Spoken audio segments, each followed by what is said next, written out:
रतलाम जिले में उर्वरक की कालाबाजारी को रोकने के लिए प्रशासन हर संभव कदम उठा रहा है।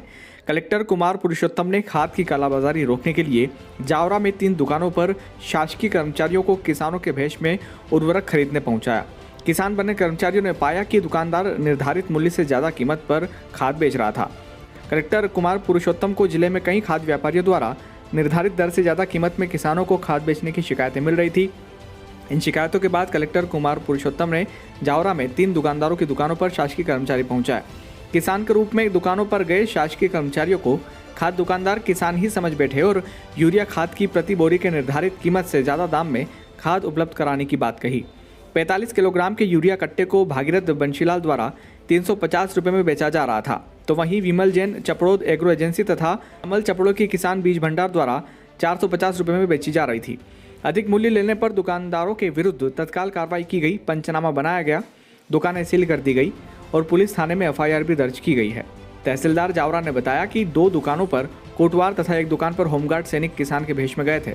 जिले में समस्त उर्वरक विक्रेताओं को चेतावनी दी गई है कि वे निर्धारित कीमत पर ही यूरिया तथा अन्य उर्वरकों का विक्रय किसानों को करें, अन्यथा सख्त कार्रवाई के लिए तैयार रहे।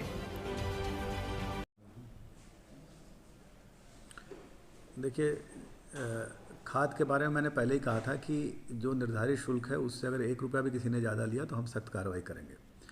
पिछले 4-5 दिनों में ये शिकायतें मिल रही थी कि जो निजी खाद विक्रेता है जिनको शासन द्वारा लाइसेंस दिया गया है वो किसानों से अधिक कीमत पे खाद बेच रहे हैं। मैंने इस संबंध में 1-2 लोगों ने मुझे फ़ोन पे शिकायत की। मैंने उनसे कहा कि अगर कोई बिल हो या कोई रिकॉर्डिंग हो तो वो दे नहीं पाए। फिर मुझे लगा कि सबसे अच्छा तरीका है कुछ शासकीय कर्मचारियों को किसान के तौर पे दुकान भेजा जाए। तो जावरा तहसील में कोटवार और पटवारी और होमगार्ड का सैनिक ये ये किसान के रूप में दुकान पे गए और उन्होंने जब खाद मांगा तो जो यूरिया की कीमत निर्धारित है 266 रुपये, उससे ज़्यादा किसी ने 300, किसी ने 350 रुपये में उनको देने की बात कही और इससे प्रमाणित हुआ कि ये लोग खाद ज़्यादा कीमत पे बेच रहे हैं।